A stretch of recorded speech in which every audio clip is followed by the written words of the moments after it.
ਸਤਿ ਸ਼੍ਰੀ ਅਕਾਲ। ਤੁਸੀਂ ਵੇਖ ਰਹੇ ਹੋ ਟੀਵੀ ਪੰਜਾਬ ਤੇ ਮੈਂ ਹਾਂ ਤੁਹਾਡੇ ਨਾਲ ਇੰਦਰਪ੍ਰੀਤ ਕੌਰ ਸੰਘੇੜਾ। ਖਬਰਾਂ ਦੇ ਇਸ ਬੁਲੇਟਿਨ ਵਿੱਚ ਤੁਹਾਡਾ ਸਵਾਗਤ ਹੈ। ਸਭ ਤੋਂ ਪਹਿਲਾਂ ਨਜ਼ਰ ਮਾਰਦੇ ਹਾਂ ਹੈਡਲਾਈਨ ਤੇ। 15 ਪ੍ਰਦਰਸ਼ਨਕਾਰੀ ਗ੍ਰਿਫਤਾਰ, ਕਈਆਂ ਨੂੰ ਕੀਤਾ ਗਿਆ ਚਾਰਜ। ਪੁਲਿਸ ਹੋਈ ਸਖਤ ਕਾਰਵਾਈ ਦੀ ਸ਼ੁਰੂਆਤ। ਜਲਦ ਨਿਕਲਣਗੇ CEC ਡਰਾ, ਇਮੀਗ੍ਰੇਸ਼ਨ ਮੰਤਰੀ ਨੇ ਦਿੱਤੀ ਜਾਣਕਾਰੀ। ਬ੍ਰਿਟਿਸ਼ ਕੋਲੰਬੀਆ ਵਿੱਚ ਨੌਕਰੀਆਂ ਲਈ ਐਲਾਨ, ਹੁਣ ਸਰਕਾਰ ਕਰੇਗੀ ਮਦਦ। ਡੈਲਟਾ 'ਚ ਘੱਟ ਹੋਇਆ ਕ੍ਰਾਈਮ, ਪੁਲਿਸ ਨੇ ਦਿੱਤੀ ਇਸ ਬਾਰੇ ਰਿਪੋਰਟ। ਆਟਵਾ ਵਿੱਚ ਜੋ ਪ੍ਰਦਰਸ਼ਨ ਚੱਲ ਰਿਹਾ ਉਸ ਸੰਬੰਧੀ ਪੁਲਿਸ ਕਾਫੀ ਸਖਤੀ ਵਿੱਚ ਨਜ਼ਰ ਆ ਰਹੀ ਹੈ। ਉਹਨਾਂ ਵੱਲੋਂ ਕਈਆਂ ਨੂੰ ਗ੍ਰਿਫਤਾਰ ਕੀਤਾ ਗਿਆ। ਜਾਣਕਾਰੀ ਮੁਤਾਬਕ 15 ਦੇ ਕਰੀਬ ਜਾਣੇ ਪੁਲਿਸ ਵੱਲੋਂ ਗ੍ਰਿਫਤਾਰ ਕੀਤੇ ਗਏ। ਇਸ ਤੋਂ ਇਲਾਵਾ ਕਈ ਵਾਹਨ ਵੀ ਟੋ ਕੀਤੇ ਗਏ ਹਨ। ਹੁਣ ਇੱਥੇ ਕੀ ਹਾਲਾਤ ਬਣੇ ਹੋਏ ਨੇ, ਹੋਰ ਪੁਲਿਸ ਵੱਲੋਂ ਕੀ ਦੱਸਿਆ ਜਾ ਰਿਹਾ ਹੈ, ਦੱਸਾਂਗੇ ਤੁਹਾਨੂੰ ਇਸ ਖਬਰ ਵਿੱਚ। ਆਟਵਾ ਵਿੱਚ ਇਸ ਸਮੇਂ ਜੋ ਪ੍ਰਦਰਸ਼ਨ ਚੱਲ ਰਿਹਾ ਉਸ ਸੰਬੰਧੀ ਪੁਲਿਸ ਵੱਲੋਂ ਕਾਰਵਾਈ ਕੀਤੀ ਜਾ ਰਹੀ ਹੈ। ਹੁਣ ਤੱਕ ਕਈ ਜਾਣੇ ਪੁਲਿਸ ਵੱਲੋਂ ਗ੍ਰਿਫਤਾਰ ਕੀਤੇ ਜਾ ਚੁੱਕੇ ਨੇ। ਵੱਡੀ ਗਿਣਤੀ ਵਿੱਚ ਆਫੀਸਰਸ ਹੁਣ ਡਾਊਨਟਾਊਨ ਆਟਵਾ ਵਿੱਚ ਕਾਰਵਾਈ ਕਰਦੇ ਹੋਏ ਦਿਖਾਈ ਦੇ ਰਹੇ ਨੇ।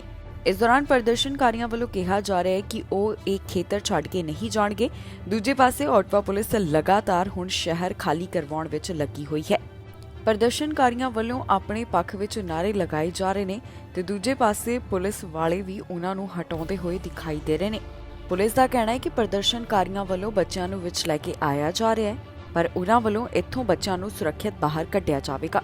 ਖਬਰ ਲਿਖੇ ਜਾਣ ਤੱਕ ਆਟਵਾ ਪੁਲਿਸ ਵੱਲੋਂ 15 ਜਾਣਿਆਂ ਨੂੰ ਗ੍ਰਿਫਤਾਰ ਕੀਤਾ ਜਾ ਚੁੱਕਿਆ ਹੈ। ਇਸ ਤੋਂ ਇਲਾਵਾ 4 ਵਾਹਨ ਵੀ ਟੋ ਕੀਤੇ ਗਏ ਨੇ। ਇਸ ਦੌਰਾਨ ਪੁਲਿਸ ਵੱਲੋਂ ਜਿਹੜੇ 15 ਜਾਣਿਆਂ ਦੀ ਗ੍ਰਿਫਤਾਰੀ ਕੀਤੀ ਗਈ, ਉਹਨਾਂ ਦੀ ਪਹਿਚਾਣ ਵੀ ਉਹਨਾਂ ਵੱਲੋਂ ਜਨਤਕ ਕੀਤੀ ਗਈ ਹੈ, ਜਿਨ੍ਹਾਂ ਉੱਪਰ ਵੱਖ-ਵੱਖ ਮਾਮਲਿਆਂ ਦੇ ਸੰਬੰਧ ਵਿੱਚ ਚਾਰਜ ਲਗਾਏ ਗਏ ਨੇ। ਆਟਵਾ ਪੁਲਿਸ ਵੱਲੋਂ 2 ਆਰਗੇਨਾਈਜ਼ਰਸ ਨੂੰ ਵੀ ਚਾਰਜ ਕੀਤਾ ਗਿਆ ਹੈ। ਇਹਨਾਂ ਦੋਹਾਂ ਦੇ ਨਾਮ ਕ੍ਰਿਸਟੋਫਰ ਅਤੇ ਤਮਾਰਾ ਹੈ, ਜਿਨ੍ਹਾਂ ਨੂੰ ਵੱਖ-ਵੱਖ ਮਾਮਲਿਆਂ ਦੇ ਸੰਬੰਧ ਵਿੱਚ ਚਾਰਜ ਕੀਤਾ ਗਿਆ। ਇਹਨਾਂ ਦੀ ਅੱਜ ਕੋਰਟ ਦੇ ਵਿੱਚ ਪੇਸ਼ੀ ਵੀ ਤੈਅ ਕੀਤੀ ਗਈ ਹੈ। ਪੁਲਿਸ ਵੱਲੋਂ ਲਗਾਤਾਰ ਪ੍ਰਦਰਸ਼ਨ ਕਰਨ ਵਾਲਿਆਂ ਨੂੰ ਇਹ ਕਿਹਾ ਜਾ ਰਿਹਾ ਹੈ ਕਿ ਉਹ ਸ਼ਹਿਰ ਛੱਡ ਕੇ ਚਲੇ ਜਾਣ ਅਤੇ ਪ੍ਰਦਰਸ਼ਨ ਨੂੰ ਖਤਮ ਕਰ ਦਿੱਤਾ ਜਾਵੇ। ਹਾਲ ਹੀ 'ਚ ਪੁਲਿਸ ਵੱਲੋਂ ਜਾਣਕਾਰੀ ਸਾਂਝੀ ਕਰਦਿਆਂ ਕਿਹਾ ਗਿਆ ਸੀ ਕਿ ਉਹਨਾਂ ਕੋਲ ਯੋਜਨਾ ਹੈ ਕਿ ਪ੍ਰਦਰਸ਼ਨ ਨੂੰ ਕਿਵੇਂ ਖਤਮ ਕੀਤਾ ਜਾਣਾ ਹੈ। ਇਸ ਦੌਰਾਨ ਪੁਲਿਸ ਦਾ ਕਹਿਣਾ ਸੀ ਕਿ ਉਹਨਾਂ ਵੱਲੋਂ ਸ਼ਾਂਤਮਈ ਤਰੀਕੇ ਨਾਲ ਹੀ ਇਸ ਪ੍ਰੋਟੈਸਟ ਨੂੰ ਐਂਡ ਕੀਤਾ ਜਾਵੇਗਾ। ਜ਼ਿਕਰਯੋਗ ਹੈ ਕਿ ਫੈਡਰਲ ਸਰਕਾਰ ਵੱਲੋਂ ਟਰੱਕ ਡਰਾਈਵਰਸ ਲਈ ਲਾਜ਼ਮੀ ਵੈਕਸੀਨੇਸ਼ਨ ਨੀਤੀ ਲਿਆਂਦੀ ਗਈ, ਜਿਸ ਦਾ ਟਰੱਕ ਡਰਾਈਵਰਸ ਵੱਲੋਂ ਵਿਰੋਧ ਕੀਤਾ ਜਾ ਰਿਹਾ ਹੈ।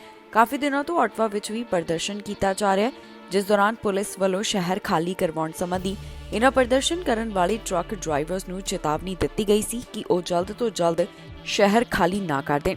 ਉਨ੍ਹਾਂ ਵੱਲੋਂ ਫਲਾਇਰ ਵੀ ਦਿੱਤੇ ਗਏ ਸੀ, ਜਿਸ ਵਿੱਚ ਸਭ ਕੁਝ ਲਿਖਿਆ ਹੋਇਆ ਸੀ, ਪਰ ਪ੍ਰਦਰਸ਼ਨ ਕਰਨ ਵਾਲੇ ਟਰੱਕ ਡਰਾਈਵਰਸ ਦਾ ਕਹਿਣਾ ਸੀ ਕਿ ਉਹ ਇੱਥੋਂ ਨਹੀਂ ਜਾਣਗੇ। ਤੇ ਹੁਣ ਖਬਰਾਂ ਸਾਹਮਣੇ ਆ ਰਹੀਆਂ ਨੇ ਕਿ ਪੁਲਿਸ ਵੱਲੋਂ ਕਾਰਵਾਈ ਦੀ ਸ਼ੁਰੂਆਤ ਕਰ ਦਿੱਤੀ ਗਈ ਹੈ। ਆਟਵਾ ਵਿੱਚ ਜੋ ਪ੍ਰਦਰਸ਼ਨ ਚੱਲ ਰਿਹਾ ਉਸ ਬਾਰੇ ਨਵੀਂ ਅਪਡੇਟ ਸਾਹਮਣੇ ਆਈ ਹੈ। ਪੁਲਿਸ ਵੱਲੋਂ ਕਾਰਵਾਈ ਕਰਨ ਦੀ ਸ਼ੁਰੂਆਤ ਕਰ ਦਿੱਤੀ ਗਈ ਹੈ। ਪੁਲਿਸ ਸਖਤੀ ਵਿੱਚ ਨਜ਼ਰ ਆ ਰਹੀ ਹੈ, ਜਿੱਥੇ ਉਹਨਾਂ ਵੱਲੋਂ ਸ਼ਹਿਰ ਖਾਲੀ ਕਰਵਾਉਣ ਸੰਬੰਧੀ ਕਾਫੀ ਚੀਜ਼ਾਂ ਕੀਤੀਆਂ ਜਾ ਰਹੀਆਂ ਨੇ। ਇਸ ਬਾਰੇ ਖੁਦ ਵੀ ਪੁਲਿਸ ਵੱਲੋਂ ਜਾਣਕਾਰੀ ਸਾਂਝੀ ਕੀਤੀ ਗਈ। ਹੁਣ ਇੱਥੇ ਇਸ ਸਮੇਂ ਕੀ ਹਾਲਾਤ ਬਣੇ ਹੋਏ ਨੇ, ਦੱਸਾਂਗੇ ਤੁਹਾਨੂੰ ਇਸ ਖਬਰ ਵਿੱਚ। ਪ੍ਰਦਰਸ਼ਨ ਕਰਨ ਵਾਲੇ ਟਰੱਕ ਡਰਾਈਵਰਸ ਖਿਲਾਫ ਪੁਲਿਸ ਵੱਲੋਂ ਕਾਰਵਾਈ ਦੀ ਸ਼ੁਰੂਆਤ ਕਰ ਦਿੱਤੀ ਗਈ ਹੈ। ਆਟਵਾ ਪੁਲਿਸ ਵੱਲੋਂ ਪ੍ਰਦਰਸ਼ਨ ਕਰਨ ਵਾਲੇ ਟਰੱਕ ਡਰਾਈਵਰਸ ਨੂੰ ਗ੍ਰਿਫਤਾਰ ਕੀਤਾ ਜਾਣਾ ਸ਼ੁਰੂ ਕਰ ਦਿੱਤਾ ਗਿਆ ਹੈ। ਜੀ ਹਾਂ, ਲਾਜ਼ਮੀ ਵੈਕਸੀਨੇਸ਼ਨ ਖਿਲਾਫ ਇਸ ਸਮੇਂ ਜੋ ਪ੍ਰਦਰਸ਼ਨ ਚੱਲ ਰਿਹਾ ਹੈ, ਉਸ ਦੌਰਾਨ ਸ਼ਹਿਰ ਨੂੰ ਖਾਲੀ ਕਰਵਾਉਣ ਵਾਸਤੇ ਆਟਵਾ ਪੁਲਿਸ ਨੇ ਪ੍ਰਦਰਸ਼ਨਕਾਰੀਆਂ ਨੂੰ ਗ੍ਰਿਫਤਾਰ ਕਰਨਾ ਸ਼ੁਰੂ ਕਰ ਦਿੱਤਾ ਹੈ। ਪੁਲਿਸ ਨੇ ਸ਼ਹਿਰ ਵਿੱਚ ਨਿਕੋਲਸ ਸਟਰੀਟ ਉੱਤੇ ਵੱਡੀ ਪੱਧਰ ਤੇ ਪੁਲਿਸ ਕਰਮੀ ਹੋਣ ਦੇ ਬਾਰੇ ਜਾਣਕਾਰੀ ਦਿੱਤੀ ਹੈ। ਪੁਲਿਸ ਦਾ ਕਹਿਣਾ ਹੈ ਕਿ ਕਈਆਂ ਵੱਲੋਂ ਖੁਦ ਹੀ ਗ੍ਰਿਫਤਾਰੀ ਦਿੱਤੀ ਜਾ ਰਹੀ ਹੈ। ਉਧਰ ਦੂਜੇ ਪਾਸੇ ਡਾਊਨਟਾਊਨ ਇਲਾਕੇ ਵਿੱਚ ਰਹਿਣ ਵਾਲੇ ਲੋਕਾਂ ਦਾ ਕਹਿਣਾ ਹੈ ਕਿ ਪੁਲਿਸ ਕਰਮੀ ਵਧਾਏ ਜਾ ਰਹੇ ਹਨ ਤੇ ਪੁਲਿਸ ਵੱਲੋਂ ਲਗਾਤਾਰ ਕਾਰਵਾਈ ਕੀਤੀ ਜਾ ਰਹੀ ਹੈ। ਪੁਲਿਸ ਦੀਆਂ 15 ਹੋਰ ਵੈਨਾਂ ਸ਼ਹਿਰ ਵਿੱਚ ਪਹੁੰਚ ਗਈਆਂ ਨੇ। ਇਸ ਦੌਰਾਨ ਪ੍ਰਦਰਸ਼ਨਕਾਰੀ ਅਤੇ ਪੁਲਿਸ ਦੇ ਵਿਚਕਾਰ ਟਕਰਾਅ ਹੋਣ ਦਾ ਖਦਸ਼ਾ ਜਤਾਇਆ ਜਾ ਰਿਹਾ ਹੈ। ਇਸ ਬਾਰੇ ਆਟਵਾ ਦੀ ਚਿਲਡਰਨ ਏਡ ਸੁਸਾਇਟੀ ਦਾ ਕਹਿਣਾ ਹੈ ਕਿ ਡਾਊਨਟਾਊਨ ਵਿੱਚ ਬੱਚਿਆਂ ਨੂੰ ਸੁਰੱਖਿਅਤ ਰੱਖਣ ਲਈ ਪੁਲਿਸ ਕੰਮ ਕਰ ਰਹੀ ਹੈ। ਪੁਲਿਸ ਨੇ ਹੋਰ ਪ੍ਰਦਰਸ਼ਨਕਾਰੀਆਂ ਨੂੰ ਡਾਊਨਟਾਊਨ ਵਿੱਚ ਦਾਖਲ ਹੋਣ ਤੋਂ ਰੋਕਣ ਦੀ ਕੋਸ਼ਿਸ਼ ਵਿੱਚ ਹੋਰ ਸੜਕਾਂ ਨੂੰ ਬੰਦ ਕਰ ਦਿੱਤਾ ਹੈ ਅਤੇ ਆਵਾਜਾਈ ਨੂੰ ਵੀ ਸੀਮਿਤ ਕਰ ਦਿੱਤਾ ਗਿਆ ਹੈ। ਇਸ ਦੌਰਾਨ ਆਟਵਾ ਵਿੱਚ ਵੀਰਵਾਰ ਰਾਤ ਨੂੰ ਜੋ ਬਰਫ਼ਬਾਰੀ ਹੋਈ ਹੈ, ਉਸਨੇ ਇੱਥੇ ਠੰਡ ਵੀ ਵਧਾ ਦਿੱਤੀ ਹੈ। ਜ਼ਿਕਰਯੋਗ ਹੈ ਕਿ ਫੈਡਰਲ ਸਰਕਾਰ ਵੱਲੋਂ ਟਰੱਕ ਡਰਾਈਵਰਸ ਲਈ ਲਾਜ਼ਮੀ ਵੈਕਸੀਨੇਸ਼ਨ ਨੀਤੀ ਦਾ ਐਲਾਨ ਕੀਤਾ ਗਿਆ, ਜਿਸ ਮੁਤਾਬਕ ਟਰੱਕ ਡਰਾਈਵਰਸ ਲਈ ਕੋਵਿਡ-19 ਵੈਕਸੀਨ ਹਾਸਲ ਕਰਨਾ ਜ਼ਰੂਰੀ ਕੀਤਾ ਗਿਆ ਹੈ। ਪਰ ਕਈ ਟਰੱਕ ਡਰਾਈਵਰਸ ਇਸ ਦਾ ਲਗਾਤਾਰ ਵਿਰੋਧ ਕਰ ਰਹੇ ਨੇ। 22 ਦਿਨ ਹੋ ਚੁੱਕੇ ਨੇ ਇਸ ਲਾਜ਼ਮੀ ਵੈਕਸੀਨੇਸ਼ਨ ਨੀਤੀ ਖਿਲਾਫ ਪ੍ਰਦਰਸ਼ਨ ਕੀਤਾ ਜਾ ਰਿਹਾ ਹੈ। ਸਮੇਂ-ਸਮੇਂ ਤੇ ਪ੍ਰਧਾਨ ਮੰਤਰੀ ਜਸਟਿਨ ਟਰੂਡੋ ਵੱਲੋਂ ਵੀ ਇਸ ਬਾਰੇ ਵਿਚਾਰ ਪ੍ਰਗਟ ਕੀਤੇ ਗਏ।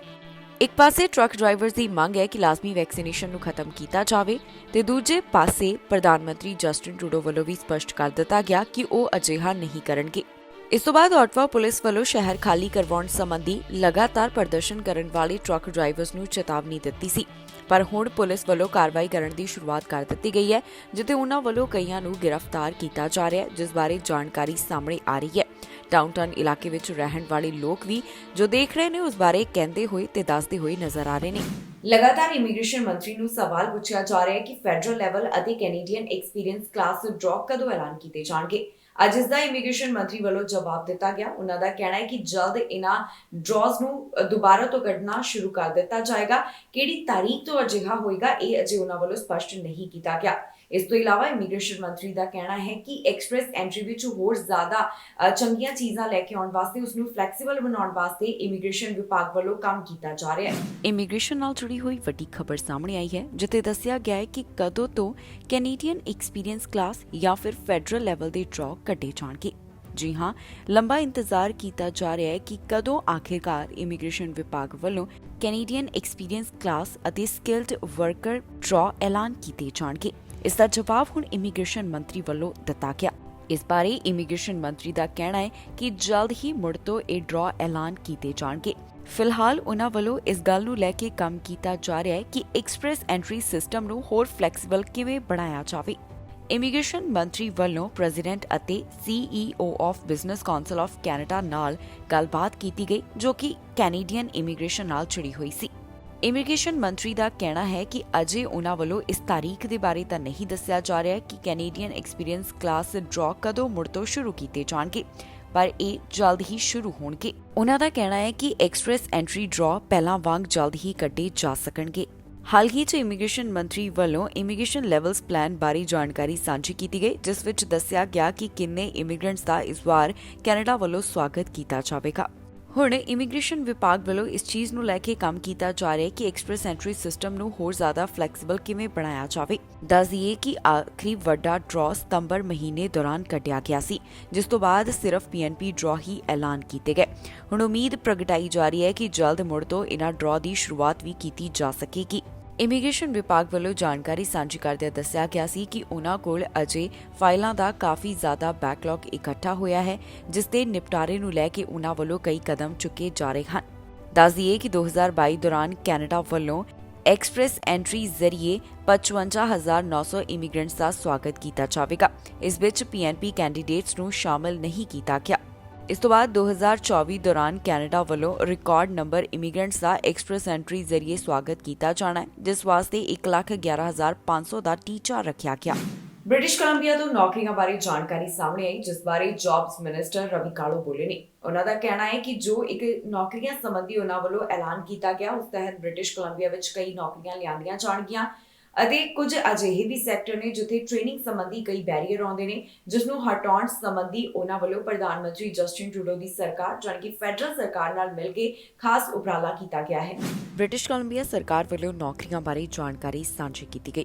ਇਸ ਦੌਰਾਨ ਜੌਬਸ ਮਿਨਿਸਟਰ ਰਵੀ ਕਾਲੋ ਵੱਲੋਂ ਦੱਸਿਆ ਗਿਆ ਕਿ ਕਿਵੇਂ ਉਹਨਾਂ ਵੱਲੋਂ ਨੌਕਰੀਆਂ ਦੇ ਸੰਬੰਧ ਵਿੱਚ ਕਦਮ ਚੁੱਕੇ ਜਾ ਰਹੇ ਨੇ। ਉਹਨਾਂ ਕਿਹਾ ਕਿ ਬ੍ਰਿਟਿਸ਼ ਕੋਲੰਬੀਆ ਵੱਲੋਂ ਇਕਨੋਮਿਕ ਪਲਾਨ ਲਾਂਚ ਕੀਤਾ ਗਿਆ, ਜਿਸ ਵਿੱਚ ਦੱਸਿਆ ਗਿਆ ਕਿ ਬ੍ਰਿਟਿਸ਼ ਕੋਲੰਬੀਆ ਅੰਦਰ 1 ਮਿਲੀਅਨ ਜੌਬਸ ਆ ਰਹੀਆਂ ਹਨ। ਰਵੀ ਕਾਲੋ ਨੇ ਕਿਹਾ ਕਿ ਇਸ ਸਮੇਂ ਅਰਲੀ ਚਾਈਲਡਹੁੱਡ ਐਜੂਕੇਟਰਸ ਡਿਮਾਂਡ ਵਿੱਚ ਨੇ। ਇਨ੍ਹਾਂ ਵਾਸਤੇ ਉਹਨਾਂ ਵੱਲੋਂ ਸਰਕਾਰ ਨਾਲ ਮਿਲ ਕੇ $39 ਮਿਲੀਅਨ ਦਾ ਐਲਾਨ ਕੀਤਾ ਗਿਆ। ਇਸ ਨਾਲ ਇਹ ਫਾਇਦਾ ਹੋਵੇਗਾ ਕਿ ਇਨ੍ਹਾਂ ਵਰਕਰਸ ਨੂੰ ਟ੍ਰੇਨਿੰਗ ਲੈਣ ਦੇ ਵਿੱਚ ਜੋ ਬੈਰੀਅਰਸ ਆਉਂਦੇ ਨੇ ਉਹਨਾਂ ਨੂੰ ਹਟਾਇਆ ਜਾਵੇਗਾ। ਕੱਲ੍ਹ ਅਸੀਂ ਇਕਨੋਮਿਕ ਪਲਾਨ BC ਲਈ ਅਨਾਉਂਸ ਕੀਤਾ ਸੀ ਤੇ ਉਹ ਪਲਾਨ ਵਿੱਚ ਅਸੀਂ ਕਿਹਾ ਵੀ 1 ਮਿਲੀਅਨ ਜੌਬਾਂ BC ਵਿੱਚ ਆ ਰਹੀਆਂ ਤੇ ਜੌਬਾਂ ਵਿੱਚ ਸਾਨੂੰ ਪਤਾ ਵੀ ਜਿਹੜੇ ਸਾਡੇ ਅਰਲੀ ਚਾਈਲਡਹੁੱਡ ਐਜੂਕੇਟਰਸ ਆ ਉਹ ਬਹੁਤ ਡਿਮਾਂਡ ਵਿੱਚ ਆ। ਸੋ ਅੱਜ ਅਸੀਂ ਫੈਡਰਲ ਗਵਰਨਮੈਂਟ ਦੇ ਨਾਲ ਅਨਾਉਂਸ ਕੀਤਾ $49 ਮਿਲੀਅਨ ਸੋ ਦੈਟ ਜਿਹੜੇ ਪੀਪਲ ਉਸ ਟ੍ਰੇਨਿੰਗ ਲੈਣਾ ਚਾਹੁੰਦੇ ਆ ਉਹਨਾਂ ਦੇ ਬੈਰੀਅਰਸ ਰਿਮੂਵ ਕਰਨ ਲਈ, ਉਹਨਾਂ ਦੇ ਜਿਹੜੇ ਟਿਊਸ਼ਨ ਕਾਸਟ ਆ ਉਹ ਲੋਅਰ ਕਰਨ ਲਈ, ਸੋ ਦੈਟ ਅਸੀਂ ਜ਼ਿਆਦਾ ਪੀਪਲ ਨੂੰ ਟ੍ਰੇਨ ਕਰ ਸਕਦੇ ਹਾਂ ਤੇ ਜਿਹੜੀਆਂ ਜੌਬਾਂ ਕ੍ਰੀਏਟ ਹੋ ਰਹੀਆਂ ਉਹ ਅਸੀਂ ਫਿਲ ਕਰ ਸਕਦੇ ਹਾਂ। ਡੈਲਟਾ ਵਿੱਚ ਪਹਿਲਾਂ ਦੇ ਮੁਕਾਬਲੇ ਕ੍ਰਾਈਮ ਕੇਸਿਸ ਘੱਟ ਹੋਣ ਲੱਗੇ ਨੇ। ਇਸ ਬਾਰੇ ਪੁਲਿਸ ਵੱਲੋਂ ਰਿਪੋਰਟ ਜਾਰੀ ਕੀਤੀ ਗਈ, ਜਿਸ ਵਿੱਚ ਪਤਾ ਚੱਲਿਆ ਕਿ ਬਹੁਤ ਸਾਰੇ ਅਜਿਹੇ ਕ੍ਰਾਈਮਸ ਹਨ ਜਿਨ੍ਹਾਂ ਦੇ ਮਾਮਲੇ 2021 ਦੌਰਾਨ ਘਟੇ ਹਨ। ਇਹਨਾਂ ਦੀ ਤੁਲਨਾ ਪਿਛਲੇ 3 ਸਾਲਾਂ ਦੇ ਮੁਕਾਬਲੇ ਕੀਤੀ ਗਈ। ਸਰੀ ਡੈਲਟਾ ਵਿੱਚ ਪਹਿਲਾਂ ਦੇ ਮੁਕਾਬਲੇ ਕ੍ਰਾਈਮ ਘੱਟ ਹੋਇਆ ਹੈ। ਇਸ ਬਾਰੇ ਤਾਜ਼ਾ ਰਿਪੋਰਟ ਸਾਹਮਣੇ ਆਈ, ਜਿਸ ਵਿੱਚ ਪਤਾ ਚੱਲਿਆ ਕਿ ਪਹਿਲਾਂ ਦੇ ਮੁਕਾਬਲੇ ਕ੍ਰਾਈਮ ਨਾਲ ਜੁੜੇ ਹੋਏ ਮਾਮਲੇ ਘੱਟ ਦਰਜ ਕੀਤੇ ਗਏ। ਡੈਲਟਾ ਪੁਲਿਸ ਡਿਪਾਰਟਮੈਂਟ ਵੱਲੋਂ ਕੁਝ ਸਟੈਟਿਕਸ ਸਾਂਝੇ ਕੀਤੇ ਗਏ, ਜਿਸ ਵਿੱਚ ਪਤਾ ਚੱਲਿਆ ਕਿ 2021 ਦੌਰਾਨ ਕ੍ਰਾਈਮ ਕੇਸਿਸ ਕਿੰਨੇ ਦਰਜ ਕੀਤੇ ਗਏ। ਜੋ ਪੁਲਿਸ ਵੱਲੋਂ ਰਿਲੀਜ਼ ਜਾਰੀ ਕੀਤੀ ਗਈ ਹੈ ਉਸ ਮੁਤਾਬਕ ਪ੍ਰਾਪਰਟੀ ਕ੍ਰਾਈਮ ਅੰਦਰ 10% ਦੀ ਗਿਰਾਵਟ ਦਰਜ ਕੀਤੀ ਗਈ। ਇਸ ਦੀ ਤੁਲਨਾ ਪਿਛਲੇ 3 ਸਾਲਾਂ ਨਾਲ ਕੀਤੀ ਗਈ। ਰੈਜ਼ੀਡੈਂਸ਼ੀਅਲ ਬ੍ਰੇਕ ਐਂਡ ਐਂਟਰਸ ਵਿੱਚ ਵੀ ਗਿਰਾਵਟ ਦਰਜ ਕੀਤੀ ਗਈ ਜੋ ਕਿ 29% ਰਹੀ। ਇਸ ਦੇ ਨਾਲ ਹੀ ਵਾਇਲੈਂਟ ਕ੍ਰਾਈਮਸ ਦੇ ਵਿੱਚ ਵੀ ਗਿਰਾਵਟ ਹੋਈ ਹੈ ਜੋ ਕਿ 8% ਨਾਲ ਦਰਜ ਕੀਤੀ ਗਈ। ਇਸ ਤੋਂ ਇਲਾਵਾ ਕੁਝ ਕ੍ਰਾਈਮ ਦੇ ਅਜਿਹੇ ਮਾਮਲੇ ਵੀ ਸਨ ਜਿਨ੍ਹਾਂ ਵਿੱਚ 2021 ਦੌਰਾਨ ਵਾਧਾ ਦਰਜ ਕੀਤਾ ਗਿਆ। 2021 ਦੌਰਾਨ ਆਟੋ ਚੋਰੀਆਂ ਵਿੱਚ ਵਾਧਾ ਹੋਇਆ ਜੋ ਕਿ 4% ਨਾਲ ਦੱਸਿਆ ਗਿਆ ਹੈ। ਇਸ ਦੀ ਤੁਲਨਾ ਵੀ 3 ਸਾਲਾਂ ਦੇ ਨਾਲ ਕੀਤੀ ਗਈ। ਜਾਣਕਾਰੀ ਮੁਤਾਬਕ ਇੱਥੇ 2021 ਦੌਰਾਨ 742 ਵਾਹਨ ਚੋਰੀ ਹੋਏ ਨੇ। 2021 ਦੌਰਾਨ ਹਾਦਸੇ ਵੀ ਕਾਫੀ ਵਾਪਰੇ। ਡੈਲਟਾ ਦੀਆਂ ਸੜਕਾਂ ਉੱਪਰ ਕੁੱਲ 1229 ਮਾਮਲੇ ਸਾਹਮਣੇ ਆਏ ਜੋ ਕਿ ਪਿਛਲੇ 3 ਸਾਲਾਂ ਦੇ ਮੁਕਾਬਲੇ 12% ਦਾ ਅੰਤਰ ਦੱਸਿਆ ਗਿਆ ਹੈ। 2021 ਦੌਰਾਨ ਡੈਲਟਾ ਪੁਲਿਸ ਵੱਲੋਂ 8496 ਵਾਇਲੇਸ਼ਨ ਟਿਕਟਾਂ ਜਾਰੀ ਕੀਤੀਆਂ ਗਈਆਂ। ਇਸ ਸਾਲ ਦੌਰਾਨ ਸਾਈਬਰ ਕ੍ਰਾਈਮ ਵਿੱਚ ਵੀ ਵਾਧਾ ਹੋਇਆ। ਪੁਲਿਸ ਦੇ ਦੱਸਣ ਮੁਤਾਬਕ 2021 ਦੌਰਾਨ 507 ਅਜਿਹੇ ਮਾਮਲੇ ਸਾਹਮਣੇ ਆਏ ਜੋ ਕਿ ਪਿਛਲੇ 3 ਸਾਲਾਂ ਦੇ ਮੁਕਾਬਲੇ 80% ਦਾ ਵਾਧਾ ਸੀ। ਸਰੀ ਤੋਂ ਗੋਲੀਆਂ ਚੱਲਣ ਦੀ ਜਾਣਕਾਰੀ ਸਾਹਮਣੇ ਆਈ ਹੈ ਜਿਸ ਬਾਰੇ ਪੁਲਿਸ ਵੱਲੋਂ ਅਪਡੇਟ ਸਾਂਝੀ ਕੀਤੀ ਗਈ। ਸਰੀ ਪੁਲਿਸ ਦਾ ਕਹਿਣਾ ਹੈ ਕਿ ਇਸ ਘਟਨਾ ਵਿੱਚ ਕੋਈ ਵੀ ਜ਼ਖਮੀ ਨਹੀਂ ਹੋਇਆ ਪਰ ਉਹਨਾਂ ਵੱਲੋਂ ਇਸ ਮਾਮਲੇ ਦੀ ਪੜਤਾਲ ਕੀਤੀ ਜਾ ਰਹੀ ਹੈ ਤਾਂ ਕਿ ਪਤਾ ਲਗਾਇਆ ਜਾ ਸਕੇ ਕਿ ਇੱਥੇ ਗੋਲੀਆਂ ਕਿਉਂ ਚਲਾਈਆਂ ਗਈਆਂ। ਵੈਲੀ ਤੋਂ ਸਵੇਰ ਸਮੇਂ ਗੋਲੀਆਂ ਚੱਲਣ ਬਾਰੇ ਜਾਣਕਾਰੀ ਸਾਹਮਣੇ ਆਈ ਜਿਸ ਦੀ ਪੁਲਿਸ ਵੱਲੋਂ ਜਾਂਚ ਕੀਤੀ ਜਾ ਰਹੀ ਹੈ। ਇਸ ਘਟਨਾ ਦੇ ਬਾਰੇ ਪੁਲਿਸ ਵੱਲੋਂ ਜਾਣਕਾਰੀ ਸਾਂਝੀ ਕੀਤੀ ਗਈ। ਸਰੀ RCMP ਦਾ ਕਹਿਣਾ ਹੈ ਕਿ ਉਹਨਾਂ ਨੂੰ 1:55 ਦੇ ਕਰੀਬ 911 ਦੇ ਉੱਪਰ ਕਾਲ ਆਈ ਜਿਸ ਵਿੱਚ ਦੱਸਿਆ ਗਿਆ ਕਿ 132 ਸਟਰੀਟ ਦੇ 11000 ਬਲਾਕ ਵਿੱਚ ਗੋਲੀਆਂ ਚੱਲੀਆਂ। ਇਸ ਦੌਰਾਨ ਫਰੰਟਲਾਈਨ ਆਫੀਸਰਸ ਘਟਨਾ ਵਾਲੀ ਥਾਂ ਤੇ ਪਹੁੰਚੇ ਤਾਂ ਉਹਨਾਂ ਨੇ ਦੇਖਿਆ ਕਿ ਇੱਥੇ ਗੋਲੀਆਂ ਚੱਲੀਆਂ ਹੋਈਆਂ ਸਨ ਪਰ ਇਸ ਦੌਰਾਨ ਕਿਸੇ ਦੇ ਵੀ ਜ਼ਖਮੀ ਹੋਣ ਦੀ ਕੋਈ ਖਬਰ ਨਹੀਂ ਹੈ। ਇਸ ਬਾਰੇ ਕਾਂਸਟੇਬਲ ਸਰਬਜੀਤ ਸੰਘਾ ਦਾ ਕਹਿਣਾ ਹੈ ਕਿ ਇਸ ਗੋਲੀਬਾਰੀ ਦੀ ਘਟਨਾ ਵਿੱਚ ਕੋਈ ਵੀ ਜ਼ਖਮੀ ਨਹੀਂ ਹੋਇਆ। ਹੁਣ ਸਰੀ RCMP ਜਨਰਲ ਇਨਵੈਸਟੀਗੇਸ਼ਨ ਯੂਨਿਟ ਵੱਲੋਂ ਇਸ ਮਾਮਲੇ ਦੀ ਪੜਤਾਲ ਕੀਤੀ ਜਾ ਰਹੀ ਹੈ ਤੇ ਨਾਲ ਹੀ ਉਹਨਾਂ ਵੱਲੋਂ ਐਵੀਡੈਂਸ ਕਲੈਕਟ ਕੀਤੇ ਜਾ ਰਹੇ ਹਨ। ਇਸ ਦੌਰਾਨ ਉਹਨਾਂ ਵੱਲੋਂ CCTV ਫੁਟੇਜ ਦੇ ਉੱਪਰ ਵੀ ਨਿਗਰਾਨੀ ਰੱਖੀ ਜਾ ਰਹੀ ਹੈ। ਫਿਲਹਾਲ ਇਸ ਮਾਮਲੇ ਦੀ ਜਾਂਚ अर्ਲੀ ਸਟੇਜਸ ਦੇ ਉੱਪਰ ਹੈ। ਅਜੇ ਇਸ ਬਾਰੇ ਪਤਾ ਲਗਾਉਣਾ ਬਾਕੀ ਹੈ ਕਿ ਇਹ ਗੋਲੀਬਾਰੀ ਦੀ ਘਟਨਾ ਕਿਉਂ ਵਾਪਰੀ।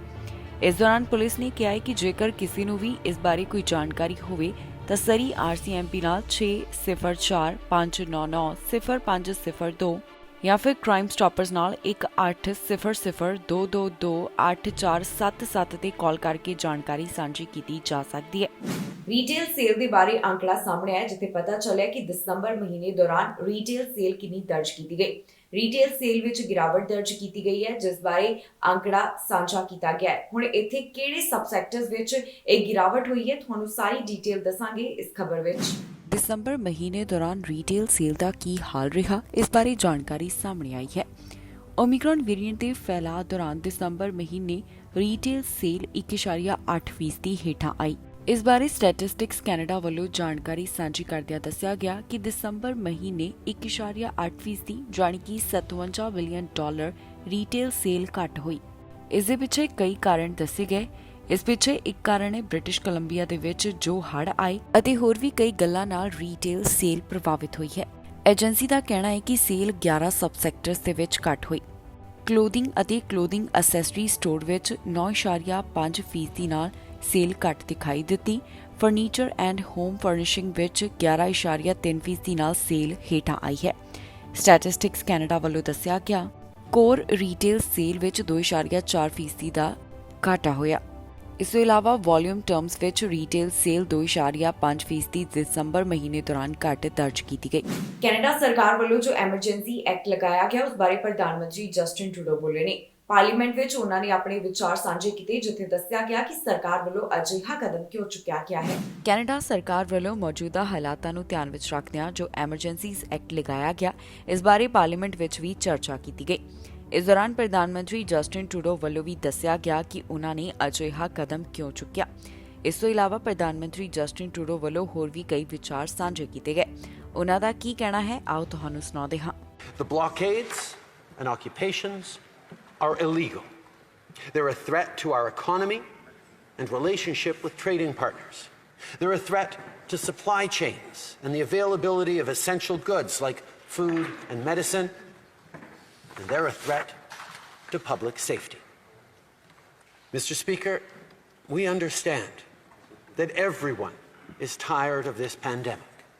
We understand that Canadians are frustrated with COVID. Some protesters came to Ottawa to express their frustration and fatigue with public health measures, and that's their right. Like I said, it's a right that we'll defend in this free and democratic country.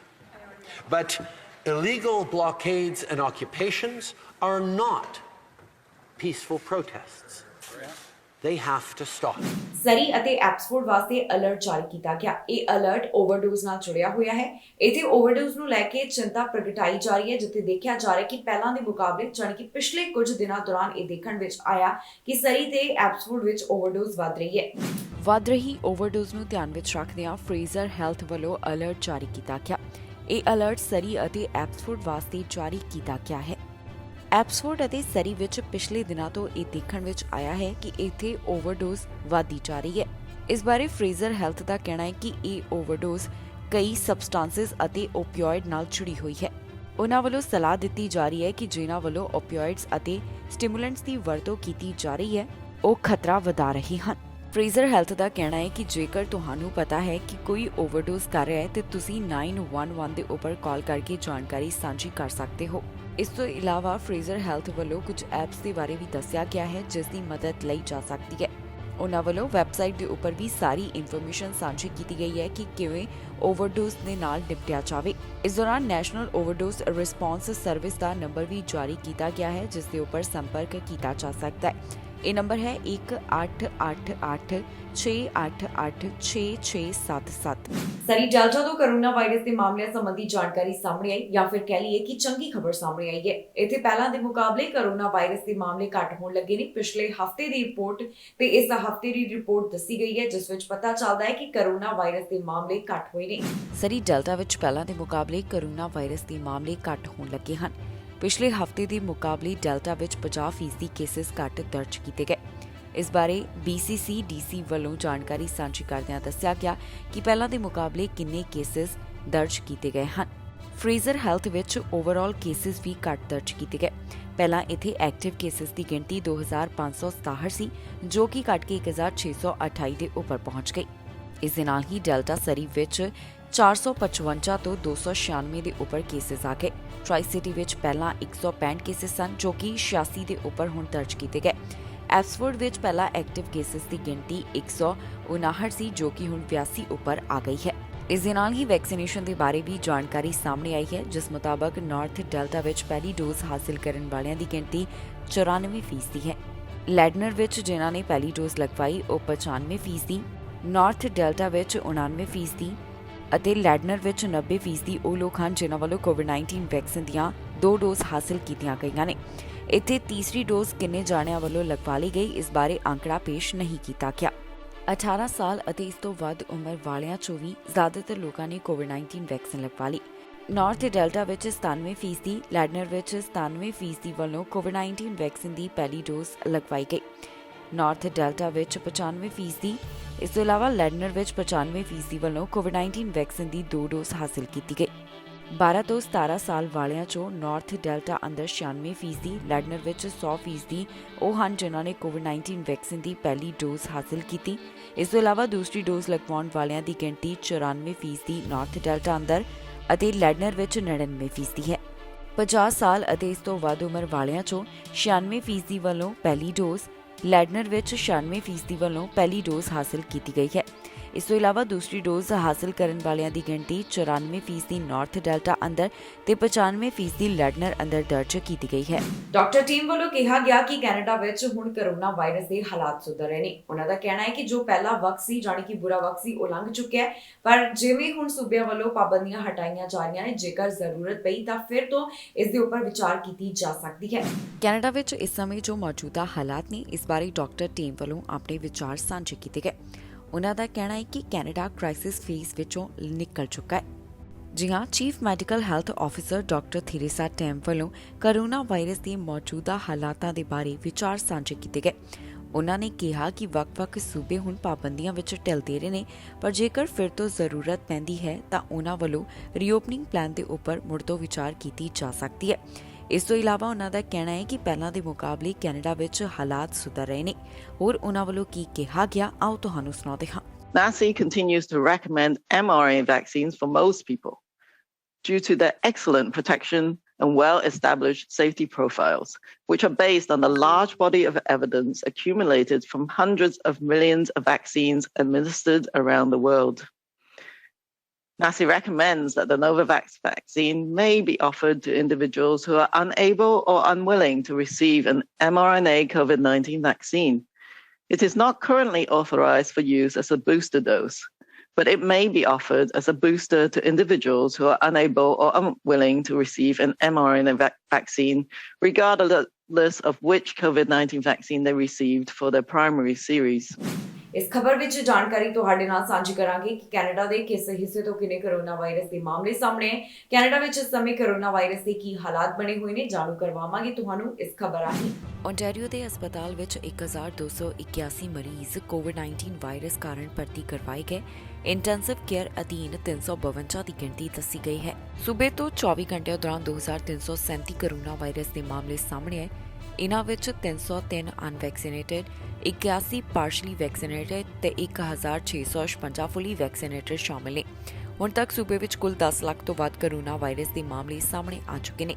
Corona virus ਕਾਰਨ 24 ਘੰਟਿਆਂ ਦੌਰਾਨ ਇੱਥੇ 33 ਮੌਤਾਂ ਹੋਈਆਂ ਤੇ ਹੁਣ ਤੱਕ 12,237 ਲੋਕਾਂ ਦੀ ਇਸ ਵਾਇਰਸ ਕਾਰਨ ਸੂਬੇ ਵਿੱਚ ਜਾਨ ਜਾ ਚੁੱਕੀ ਹੈ। ਹੁਣ ਤੱਕ ਸੂਬੇ ਵਿੱਚ ਰਿਕਵਰਡ ਕੇਸਿਸ ਦਾ ਅੰਕੜਾ 10 ਲੱਖ ਤੋਂ ਪਾਰ ਦਾ ਹੈ।